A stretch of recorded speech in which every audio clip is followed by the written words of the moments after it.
Guys, sobrang tapang nitong congressman na 'to, sa 4th District ng Cavite. Wow, grabe si Kiko Barzaga, imagine mo, talagang with all boldness sinabi niya na si Romualdez dapat ang unang imbestigahan, 'di ba? Sa kabila ng mga batikos ngayon samantalang si Vico Sotto parang, dini-discredit yung mga sinabi ng mga diskaya na sinungaling daw. O tingnan mo ginawa ni Tito Sen, hindi niya pinirmahan yung pagiging state witness ng mga diskaya kasi daw sinabi ng pamangkin niya, mga sinungaling daw. So, nagbe-base lang siya sa sinabi ng pamangkin niya. Ewan ko ba guys, basta ito panoorin natin. Buti na lang at may isang Kiko Barsaga. Well, I believe that if anyone should be investigated, the first person to be investigated is House Speaker Martin Romualdez. Yun! Bakit po? Because he's now Speaker. Ah, tingnan nyo ha, bakit daw po? Because he's the speaker. Kasi alam niya, walang basbas, hindi yan lahat magaganap or magagawa kung walang basbas ng speaker, o, di ba? And do you think there's baka yung personal knowledge about his involvement in any of the anomalous projects or any of the projects? I have some personal knowledge. Can you elaborate, sir? I will not be elaborating that yet. But I'd like for Speaker Romualdez to be speaking in the I'd like Speaker Romualdez to also be involved in the DPWH hearings. Guys, so may nagtanong kung meron ba daw siyang ebidensya, no, tungkol or meron ba siyang alam tungkol sa mga kagagawan nga or mga anomalya na ginagawa. Sabi niya, I'm not gonna elaborate that yet. Hala, grabe, sobrang excited kami na elaborate mo lahat. So, ibig sabihin, sir, hindi nyo naman talaga sinusuportahan yung speakership ni Speaker Martin. Napilitan lang kayong iboto siya dahil NUP pa kayo noon. Tama po ba? Yes, that's correct. Pero now, you're not supporting him anymore, kaya nagpili kayo as AML. Yes, I'll now be an independent candidate, or I might be a minority candidate. I'll be an independent candidate or a member of the minority if the leader of the minority would allow me. To clarify lang, you're saying na involved po si Speaker Martin Romualdez sa mga anomal ng projects may hands. I'm saying that it's very unlikely for the speaker to have no involvement in such a large issue. Tama. Sir, you're talking about the alleged insertions or yung mga kickback from alleged commissions? I mean, everything's under the speaker. Oh, di ba? Kung may involvement ba daw si Romualdez sa insertion o sa flood control scam, anong sabi niya? Everything. Oh, di ba? Because everything is under the speaker. True. Paano niyo nasabi, sir? Ano yung nalalaman niyo pwede share? Well, nothing yet. Pero kung may gusto kayo, evidence, sir, na involvement was a speaker, you have evidence, you have proof? Would me possessing evidence make a difference? If the speaker were to have evidence presented against him in the DPWH hearing, would anything happen to him, or would he still walk away free with a warning? Sir, kung may gusto kayong suportahan sa pagka-speaker ngayon, since kumiwalag na kayo sa NUP, sino na yung gusto niyo maging speaker? No one comes to mind yet. Pero kung pwede ang neophyte, Kiko Barsaga. Joke lang. I have no interest in being speaker. Masyadong busy yung schedule mo. Will you be delivering a privileged speech regarding dito sa allegations about speakers involvement sa I actually planned on delivering a privileged speech, but I was not allowed by the majority office due to some problems with the speech I presented. Kasi I'm not allowed to name, baka may ethics committee daw ako, so I prefer not to. But that's a privileged speech. Hindi, kasi ang sabi ko, it's not really a question of personal privilege since it refers to a party matter.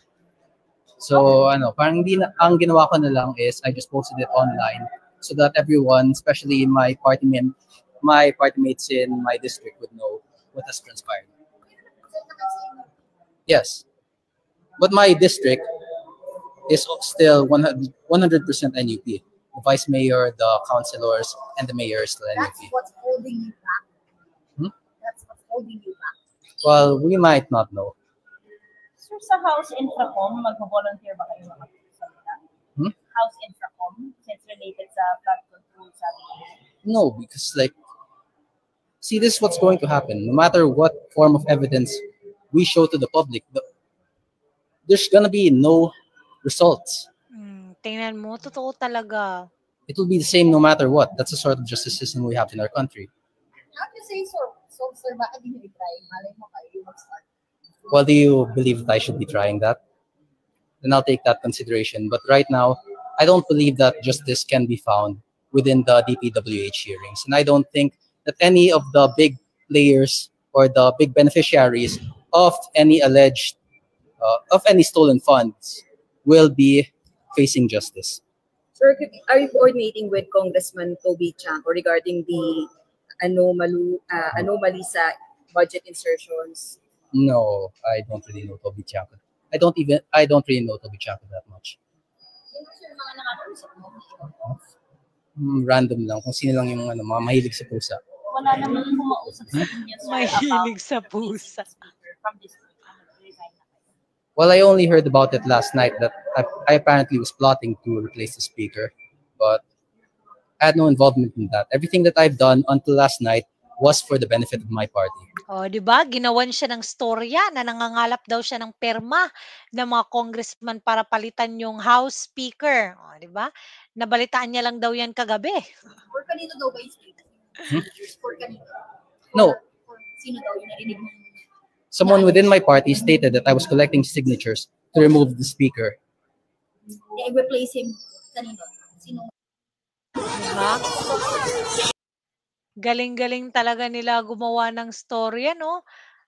At makibalita tayo sa Bilyonaryo News Channel tungkol nga doon sa pangangalap ng signature kuno ni Kiko Barsaga, no, sa pagpapalit ng House Speaker. Ito guys, panoorin natin. Samantala, si Congressman o Cavite Congressman Kiko Barzaga ay nag-resign na, no, sa kanyang partidong National Unity Party o NUP at sa mayorya sa Kamara dahil sa umano'y pagbibintang sa kanya na siya daw ay nangangalap ng pirma at nag-iikot para makakuha ng pirma para sa pagpapatalsik ni kay House Speaker Romualdez. Maring itinanggi ito ni Barzaga at sinabi niyang dahil sa kanyang pagkadismaya ay siya'y nag-resign na lamang sa kanilang partido at mananatili siya sa minorya. Pero ang gusto niya ay manatiling paimbestigahan si House Speaker Romualdez dahil naniniwala siyang may alam si Romualdez sa maanumalyang flood control projects. Sana talaga, no, mas dumami pa talaga yung mag-stand up katulad kay Kiko Barsaga, no? Dapat ganun talaga. Pag nasa tama ka, ipaglaban mo. Hindi yung, naku, dahil natatakot ka, base ganito, siraan, ganun-ganun. Hindi. Nandyan ka para sa taong bayan, di ba? Yung mga politiko natin, naku, ibang-iba talaga sa mga Duterte na yung kapakanan ng mga tao yung iniisip, hindi yung pansariling interes. Kaya naku, sana mas madami pang Kiko Barsaga na mag-stand up. Hindi tulad kay ano, 'di ba? Tito Soto, ewan ko diyan sa kanya. Mas naniniwala pa siya sa sinasabi ng kanyang pamangkin na sinungaling ang mga Diskaya kaysa sa mga Diskaya na pinagpalit talaga yung freedom nila. Delikado kaya yung buhay nila diyan, no? Grabe talaga, ewan ko na lang.